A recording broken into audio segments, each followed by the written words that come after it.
Hello students, आज हम exercise 5.1 का क्वेश्चन नंबर 2 सॉल्व करेंगे। तो चलिए फिर शुरू करते हैं। देखिए इससे पहले पढ़ते हैं इसमें क्या कहा गया है। Write first four terms of the AP when the first term A and the common difference D are given as follows. देखिए हमें फोर टर्म्स लिखनी है एपी की, जहां पर हमें एपी की फर्स्ट टर्म गिवन है। देखिए यहाँ पर देखिए ए गिवन है हमें और कॉमन डिफरेंस भी गिवन है, दैट इज 10। ठीक है फ्रेंड्स, अब देखिए एपी में चार टर्म्स लिखनी है। चार में से जो पहली टर्म है वो तो हमें गिवन ही है। देखिए फर्स्ट टर्म ए हमें गिवन है, दैट इज 10। तो हम यहाँ लिख सकते हैं ना कि हमारे पास जो ए है वो क्या होता है, ए होता है फर्स्ट टर्म, A1 लिख सकते हैं इसको, और वो हमारे पास है 10।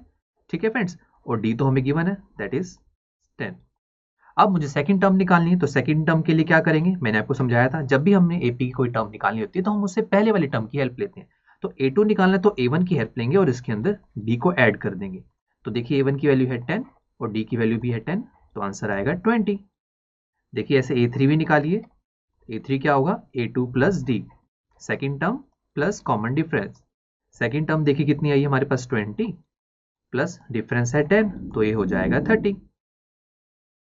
ऐसी देखिए फोर्थ टर्म भी निकालिए, बिकॉज चार टर्म्स तक निकालना है हमें। तो फोर्थ टर्म के लिए हम थर्ड टर्म की हेल्प लेंगे, इसमें कॉमन डिफरेंस को ऐड कर देंगे। देखिए थर्ड टर्म की वैल्यू आई है 30 प्लस 10, ये हो जाएगा 40।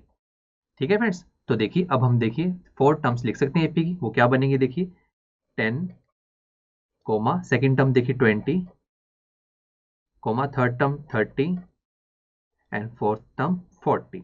ठीक है फ्रेंड्स, ऐसे ही चलते चलेंगे। ठीक है, हमें तो चार टर्म्स निकाली थी, वो हमने निकाल ली। देखिए कितना सिंपल था ना। चलिए अब इसके सेकंड पार्ट को सोल्व करते हैं। इसके अंदर देखिए वही चीज ही है, हमें वही चार टर्म्स ही निकालनी है, बट यहाँ पर वैल्यूज अलग हैं। यहाँ पर जो फर्स्ट टर्म है वो है -2 और कॉमन डिफरेंस है 0। तो बहुत ही सिंपल है, चलिए शुरू करते हैं। देखिए अगेन हमारे पास जो ए है वही क्या होता है फर्स्ट टर्म, तो लिखते हैं जो ए की वैल्यू हमें गिवन है -2, यही क्या होती है फर्स्ट टर्म। ठीक है, और कॉमन डिफरेंस गिवन है दैट इज इक्वल टू 0। अब देखिए सेकंड टर्म निकालनी है तो क्या करेंगे, फर्स्ट टर्म की हेल्प लेंगे प्लस उसमें कॉमन डिफरेंस ऐड कर देंगे।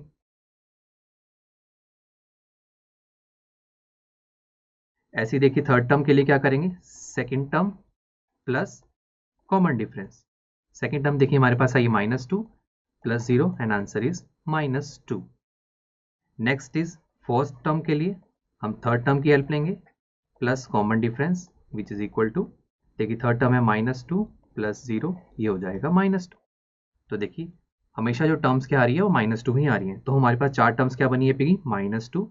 देखिए सेकंड टर्म भी क्या है -2, third term -2 and fourth term is also -2 and up to so on.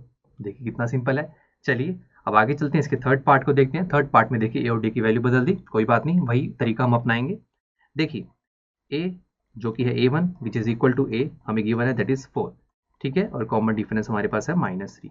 अब देखिए वही प्रोसीजर को फॉलो कीजिए। ठीक है, अब A2 के लिए हम क्या करेंगे, A1 प्लस डी। ठीक है फ्रेंड्स, ये माइनस हो गया। आगे चलते हैं, A3 is equal to A2 plus D. A2 कितना है देखिए 1 प्लस डी कितना है -3, तो ये माइनस ही हो जाएगा। 1 - 3 इज इक्वल टू -2। ऐसी फोर्थ टर्म के लिए हम थर्ड टर्म की हेल्प लेंगे प्लस डी, थर्ड टर्म की वैल्यू -2, कॉमन डिफरेंस -3। तो देखिए -2 -3 ये ऐड होंगे तो ये हो जाएगा -5। तो देखिए हमारे पास क्या टर्म्स आई हैं,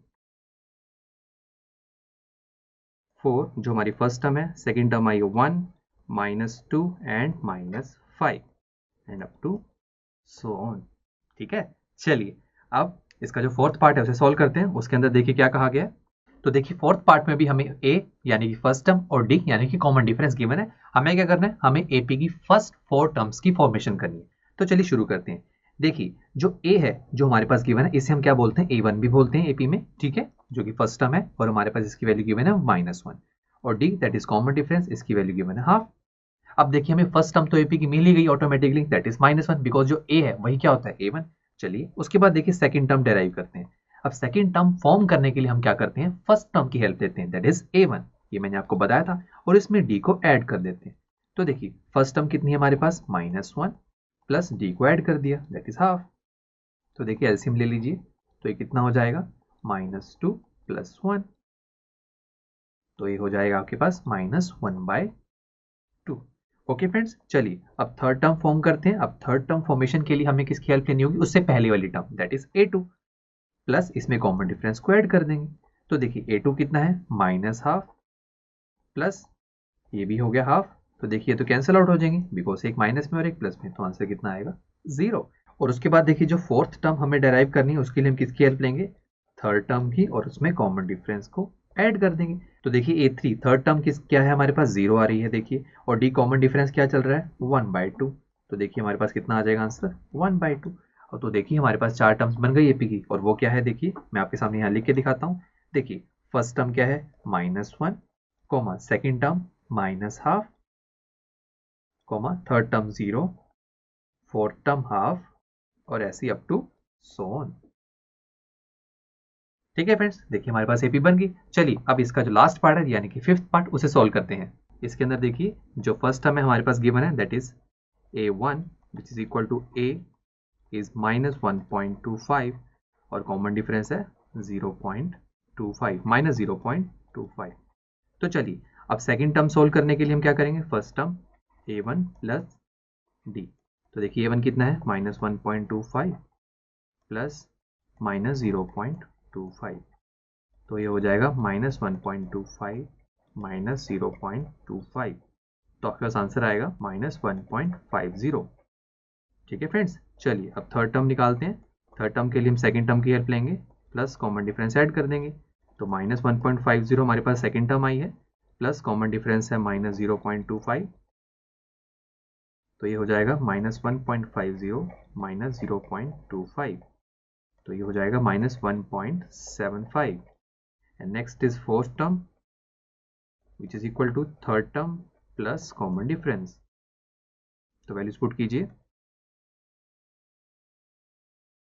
तो देखिए हमारे पास एपी क्या बनी, फर्स्ट टर्म देखिए ध्यान से कितनी है -1.25, comma second term is -1.50, third term is -1.75 and the last term is -2.00 and up to so on। तो देखिए बहुत ही सिंपल क्वेश्चन था ना। चलिए अब नेक्स्ट सेक्शन में हम क्वेश्चन नंबर 3 को सॉल्व करेंगे। तो फिर दोस्तों मिलते हैं नेक्स्ट लेक्चर में।